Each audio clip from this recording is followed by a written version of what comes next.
Boa noite. Hoje a gente vai tratar de assunto político, assunto social, assunto dos movimentos sociais,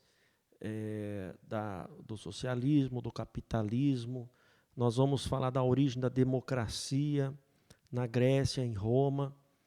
A gente vai fazer um apanhado aqui, bem resumido, para que a gente consiga se localizar e sintonizar nos acontecimentos que têm acontecido ao longo da história, até os dias de hoje, e, por fim, uma análise de uma nova ordem mundial. Eu queria começar, então, falando aqui, meu nome é Luciano Facchini, eu queria lembrar, se você puder dar o like, o joinha, se inscrever no canal, vai ajudar bastante, para a gente poder divulgar nesse momento de eleição, nesse momento de conhecimento, de entendimento, né? Então, por favor, se inscreva, dá o seu like aí. A gente é um canal novo. Então, por exemplo, a democracia, ela começa na Grécia, né? E na Grécia era um sistema representativo, porque não era o povo. Quando a gente fala democracia, a gente pensa que o povo que está lá dirigindo, governando, né? Mas não. Lá era uma forma representativa. Os chefes das clãs representavam as suas clãs, e não durou muito tempo essa democracia na Grécia. Foi pouco tempo, acabou. Quer dizer, não teve sucesso. Então, será que a democracia, a república, a ditadura, imperialismo, absolutismo, comunismo, nazismo, fascismo, tudo isso que se fala hoje, comunismo, né? Qual será que existe algum sistema de sucesso, um sistema bem-sucedido? Que sistema a gente deveria usar? E se dentro da república seria parlamentarismo, presidencialismo, monarquia? O que será que seria o melhor modelo? Nós tivemos a Grécia, não deu certo.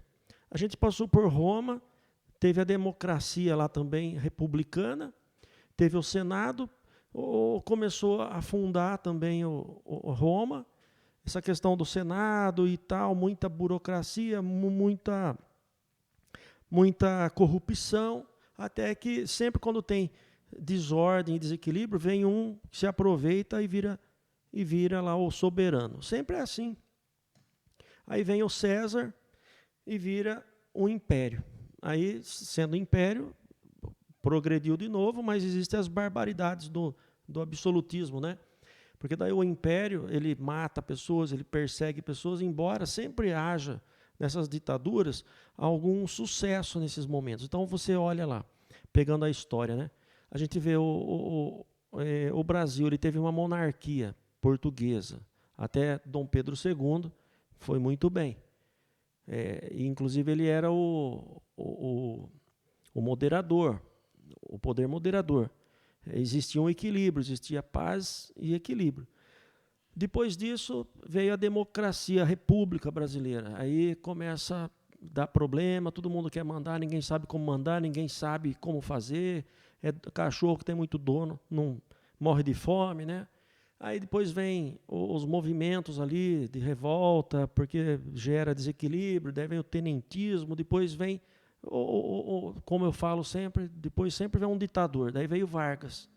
Na era Vargas gerou-se uma certa estabilidade, um certo equilíbrio econômico no Brasil. Mas, como sempre, prisão, manda matar aqui, morre ali, e não durou muito, depois cai o ditador, vem uma nova Constituição, é sempre assim. O movimento é cíclico. Esse movimento é sempre assim, é um movimento social, aí vem as barbaridades desse movimento social, o povo também não sabe mandar, daí todo mundo quer mandar, daí vem perseguição, e guilhotina para cá, guilhotina para lá, até que vira uma bagunça. Depois vem um que manda de novo. Depois da Revolução Francesa veio Napoleão Bonaparte. É sempre assim. Então vamos lá. Então, o absolutismo monárquico na Europa, né? A gente vai pegar a França de exemplo, mas tem a Rússia também e tem todos os outros países. Mas vamos falar da França, porque na França teve a Revolução Francesa. Na época do Luís XV, monarca absolutista, né? Nessa época estava nascendo ali o iluminismo, essas questões de liberdade, igualdade, fraternidade, até porque estava tendo muita fome nesse governo do Luís XV, muita fome, muita desigualdade social, muita injustiça, muita riqueza para os soberanos, para a corte e nada para o povo. Tá? Ou seja, é necessário haver reformas, com certeza. Mas todo momento de reforma sempre existe muito abuso. Quando desejam fazer reformas, todo mundo deseja a guilhotina, a fogueira para quem era isso, para quem era aquilo. Sempre assim, manda matar, quero que morra, quero que mata. Essa polarização é constante. Ela não nasceu agora no Brasil com Lula e Bolsonaro, ela sempre existiu. Era na Revolução Francesa, e eu digo que na Revolução Francesa é a origem do movimento de esquerda, né? Porque o absolutismo seria o rei, seria a direita. Não que a esquerda é boa ou a direita é boa. Não. Tanto a esquerda é ruim como tanto a direita é ruim também. Precisa ter uma harmonia em tudo isso. Essa é a questão. Precisa ter uma harmonia. Só que existem momentos onde a injustiça é tão grande pela esquerda ou pela direita que sempre há uma revolta, sempre há revoluções. E você vê, lá na França de 1789, muita fome, desigualdade, o rei tinha tudo, o povo passava fome. Aí teve o Robespierre, que ele era um pensador da época, e inflamou tudo ali, nasceu a Revolução Francesa. O Robespierre era muito radical, a esquerda ali, vamos dizer esquerda, mas o movimento da Revolução Francesa, não vou usar o termo aqui esquerda, mas para mim a origem da esquerda é ali. O iluminismo, né, aquelas ideias, eles foram tão radicais que o Montesquieu ali, ele mandou matar mesmo de 16 mil a 40 mil pessoas. Não Montesquieu, Robespierre. Ele mandou matar muita gente. Morreram muitas pessoas. Se você é a favor do rei, morre. Amigo do rei, morre. O rei morreu. Tudo guilhotinado. Ele inventou a guilhotina. Mas, passados 2 anos, quem foi guilhotinado foi ele, o Robespierre, que era o cabeça ali da Revolução Francesa, né? A gente pode ver também o seguinte, nesse movimento ali da Revolução Francesa, igualdade, liberdade, fraternidade, é o mesmo da bandeira de Minas aqui, né? E você vê que todos os períodos, um bate com o outro. Na época da Revolução Francesa, estava tendo um movimento de independência em Minas Gerais, no Brasil também. Então a gente vê, sempre as coisas acontecem em momentos iguais. O mundo não acontece só no Brasil, acontece tudo ao mesmo tempo. Então, enquanto estava tendo a Revolução Francesa, estava tendo as revoluções norte-americanas de independência, o Brasil também. Nascem todas essas leis voltadas para o social, e assim vai. Só que essa questão do social, lá da Revolução Francesa, também não foi para frente. Eles ficaram 200 anos ali, depois disso, tentando se encontrar, até hoje não se encontraram direito. E a França, hoje, a gente vê, é um país bem socialista, onde a máquina, o Estado é muito pesado, tudo depende do Estado, né?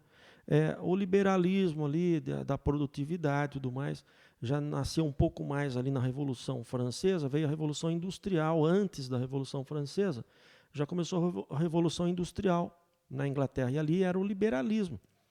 E a Inglaterra estava indo bem, e a França, um buraco, um caos, quer dizer, o povo precisava fazer alguma coisa, daí que veio a Revolução Francesa. Sempre existe uma competição, né? A Inglaterra com a França, a Argentina, Brasil, Estados Unidos ali, o México, Estados Unidos com a Inglaterra, com a Europa, hoje Estados Unidos, China, sempre movimentações, grandes movimentações. Eu queria falar também, por exemplo, em 1889, eu estou dando um apanhadão geral aqui para a gente se localizar. só para saber, na Revolução Francesa tinha os iluministas. Os iluministas, eles defendem o atual progressismo, o atual, né? O globalismo nem tanto. O globalismo acontece de forma natural, mas o movimento globalista ele se associa com o progressismo, né? Que é a questão social. Mas todos esses movimentos sociais, eles nunca deram certo também, e nem os de direita drástico também não, porque o movimento de direita drástico, os reis, a monarquia, também gerava antipatia, injustiças. Quando fica no governo tipo social, também gera injustiça. Geralmente os países sociais empobrecem, enquanto que os países de direita, monarco, eles enriquecem, mas os dois têm injustiça. Então, a gente pega depois de 1889, com todas essas questões aí sociais, teve a proclamação da República, mas forçado um pouco a princesa Isabel, que acabou fazendo a Lei Áurea. Teve uma revolta dos coronéis ali do café, coronéis do gado, do leite, e acharam que o Dom Pedro II estava passando o pé neles, que eles iam ficar pobres, que eles tinham que deixar os escravos. Ou seja, deram um rastapé no Dom Pedro, veio o Marechal Deodoro da Fonseca, entrou os militares ali. Nem sempre o militar é de direita, né? Tem gente que associa militarismo com direita. Não. Nesse caso, a proclamação da República no Brasil, em 1889, é um movimento de esquerda também, porque eles estavam tirando a monarquia.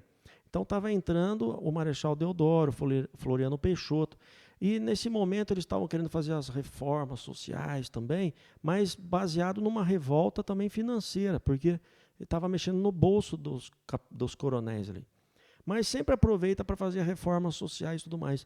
De 1889, com as reformas sociais, o Brasil começa a entrar em desarmonia. E a desarmonia vai sendo tanta que quando o negócio cresce tanto, a desarmonia, vem sempre um ditador. Eu sempre falo isso. Quem que era o ditador? Vargas. O Vargas era amigo do fascismo, o Vargas era amigo do nazismo.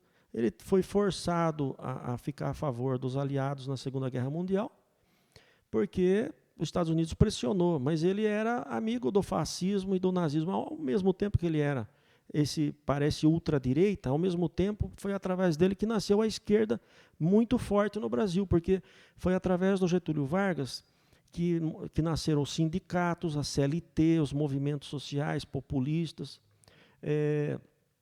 E aí nós sabemos a origem dos sindicatos e tudo mais, nasceu com Vargas. Então o Vargas é o quê? Ele era um ditador, mas que a esquerda aplaude ele. Então a esquerda aplaude um ditador de esquerda.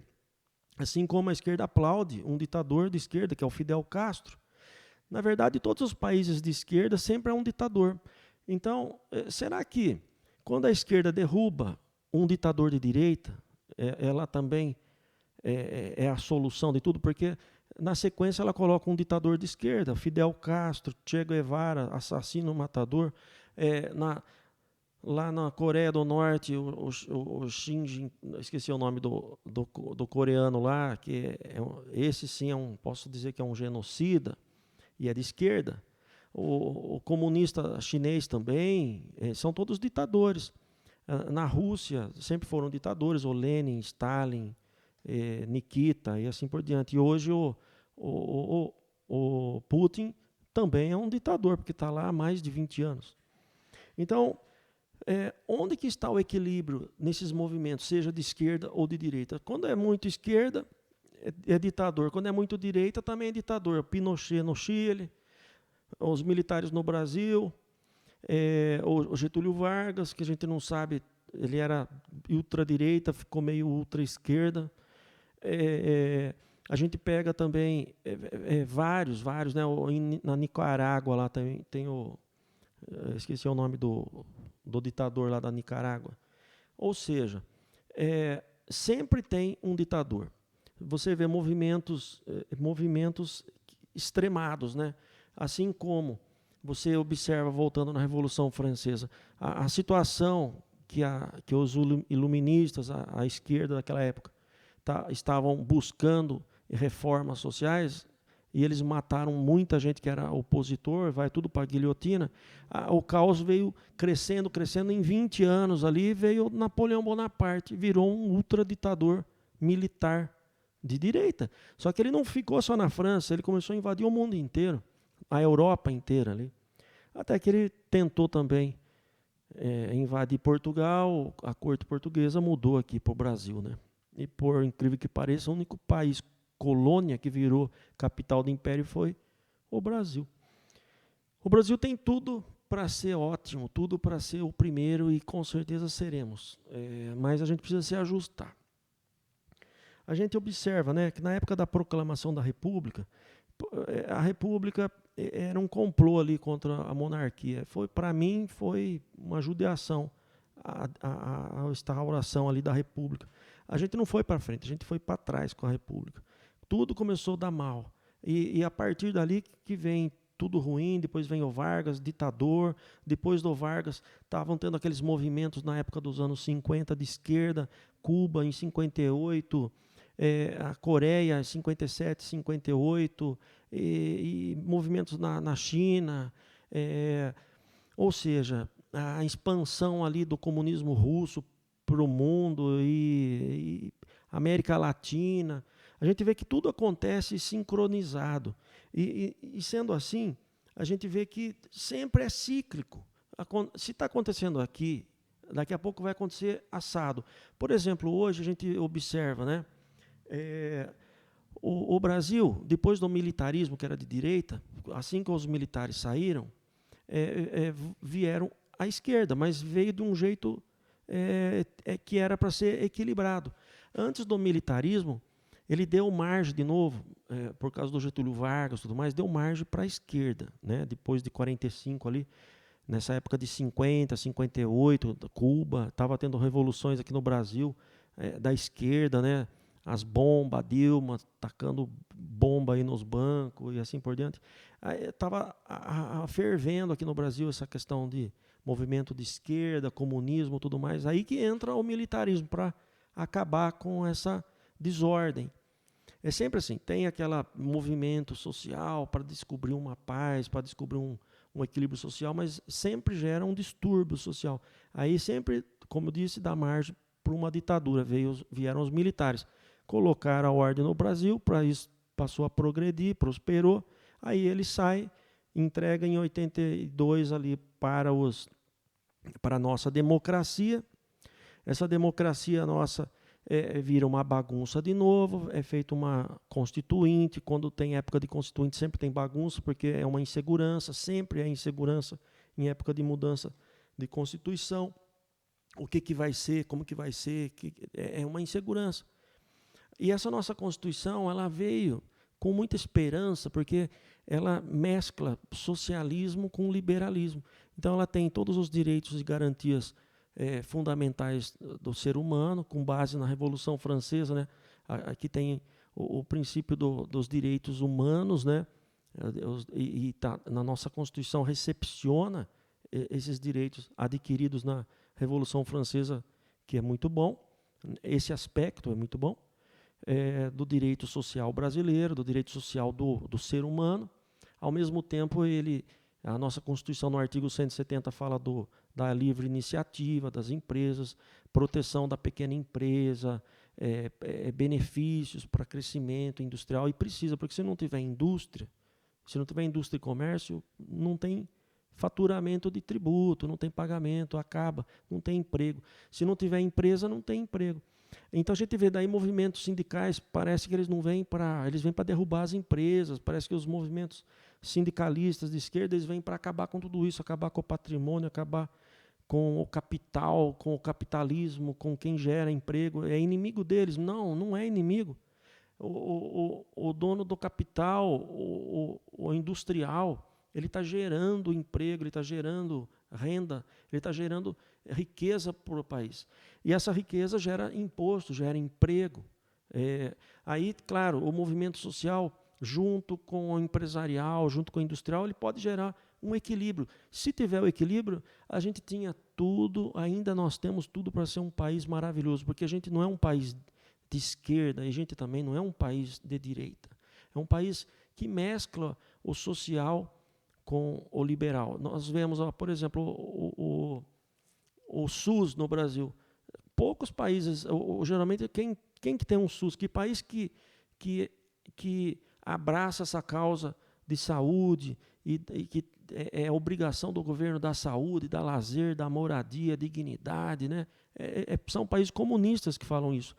No entanto, eles não conseguem dar saúde, dignidade, nada. Eles afundam. Mas no Brasil foi possível, porque no Brasil esse discurso é bancado pelo setor industrial.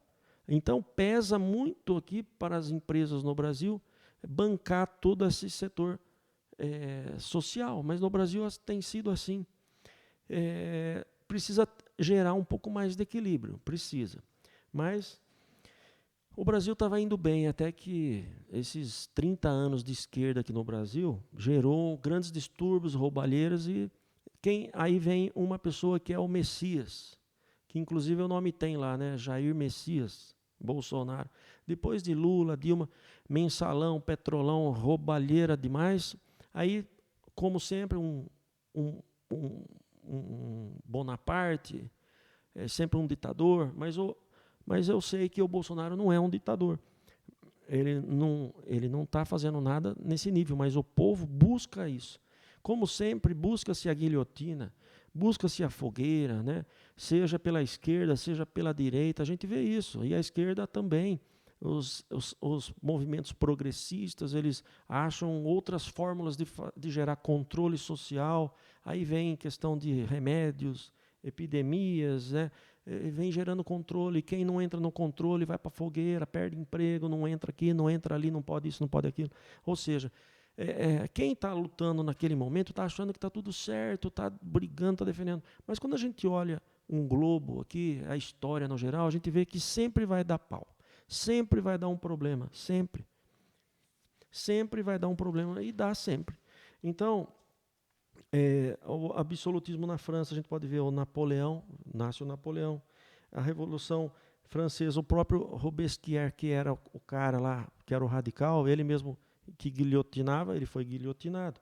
A gente vê que no Brasil, então, em 88, vem a nossa Constituição, até 2018, ali, aquele turbilhão, até que agora vem um presidente de direita depois de 30 anos. Olha só, nós estamos vivendo um turbilhão que faz parte desse ciclo que o mundo sempre gera. O comunismo, as revoluções, Cuba, no Brasil, nesse mesmo período de Cuba, da Coreia, teve os movimentos aqui, João Goulart, aí vem 1964, nesse período aí, entra o militarismo, o mundo vai mexendo aqui, mexendo ali. Nesse período do Brasil teve o Pinochet, lá no Chile. O Chile cresceu, se tornou o primeiro economia da América Latina com o Pinochet. O Brasil, com os militares também, foi a 8ª potência mundial. Depois caiu, foi lá para não sei quanto. Agora está recuperando de novo. Agora a gente já é 10º. Ou seja, a gente precisa observar mais essa questão desses movimentos sociais, porque a gente fala assim, movimento social, movimento monárquico, movimento de direita. Onde que está a justiça em tudo isso? Está na esquerda? Entendo que não. Está na direita? Também não. Precisa ter um equilíbrio. A gente vê aí sim o Montesquieu, né? Montesquieu, ele fala dos 3 poderes, né? O espírito das leis, né? E ele fala do poder legislativo, executivo, judiciário, que tem que ser harmônico, mas só funciona se as pessoas forem éticas, se elas forem morais, se elas preservarem a sua ética. Na época da monarquia aqui no Brasil, Dom Pedro II, antes da República, em 1889, o Dom Pedro II era o moderador. Então, ele conciliava os poderes. Ele não era de ficar mandando, mas se tinha algum probleminha, ele intermediava e resolvia. O Brasil estava indo bem. Mas, quando está bem, alguém reclama. Quando está ruim, também reclama. Parece que nunca vai estar bem, né? Ou seja, essas lutas, o mundo inteiro sempre teve luta. Momentos de paz sempre foram poucos. Então, agora a gente está num momento que estão lutando para um momento de um controle único, de um governo único, religião única, que seria a nova ordem mundial. Eles estão buscando isso. Quem está buscando? O mundo. A Bíblia já profetizou isso. A Bíblia já profetizou isso. Até Apocalipse 13 fala que todo mundo vai ter que ter uma marca para poder comprar e vender. Que ninguém vai conseguir fazer absolutamente nada se não tiver essa marca. Ou seja, a gente está caminhando para isso. E para que isso aconteça, precisa primeiro destruir tudo, precisa acabar com o que existe para poder nascer um novo. Então, existe esse movimento de destruição das famílias, destruição da sociedade, destruição dos pilares sociais, né, dos princípios, porque tem que acabar com tudo para eles fazerem do jeito novo deles. Só que o homem é capaz de criar algo justo, permanente? Jamais, não consegue. Nunca conseguiu. A história mostra todo esse período que eu estou falando da Grécia, de Roma, da Europa, nunca teve paz, nunca teve prosperidade assim, sem luta, sempre foi com luta, com sangue, com revoluções. Então, essa nova ordem mundial também não vai ser fácil, vai gerar tristeza, desordem, e vai ser mais uma revolução a nível mundial que vai trazer o caos, vai trazer a fome, vai trazer muita tragédia, muito sofrimento, como nunca se houve antes e nunca mais haverá. Jesus intitula esse momento de tribulação, perseguições enormes contra religiões, contra posicionamentos ideológicos, contra tudo que funciona hoje, porque tem que ser destruído, então vai ser muita perseguição. Isso já está acontecendo. A gente não tem como viver de utopia, porque a gente pensa que a esquerda vai ser boa, não vai. A direita vai ser excelente, também não vai. É uma fantasia. Então, a gente fica brigando por isso, por aquilo. A gente tem que brigar se o homem for justo. Se você for justo, e não interessa se você é esquerda ou direita, vai dar certo. Mas o homem não é justo. Sempre ele tem um interesse próprio, financeiro, a vaidade, o egoísmo.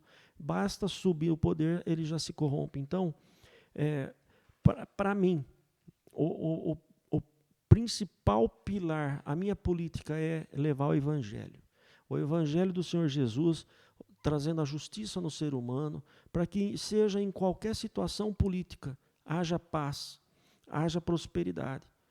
E o Brasil tem essa condição. A gente pode conseguir sincronizar isso, mas nós precisamos de homens justos lá no poder, homens justos, homens honrados, e parece-me que Deus está nos ajudando com isso. Então, pessoal, eu dei aqui um resumão do planeta aí, para a gente sintonizar e entender um pouco mais como funcionam as coisas. Claro, cada assunto desse dá palestras enormes aí, que eu assisto, que eu analiso, eu leio livros, né? Mas eu fiz um resumão aí. Então, que com essa palavra aqui, você consiga sintonizar um pouquinho melhor em tudo isso, tá? Um grande abraço para você. E não esqueça de dar o seu like, se inscrever no canal, que para mim vai ser muito importante. Para você também, tá? Um abração a todos.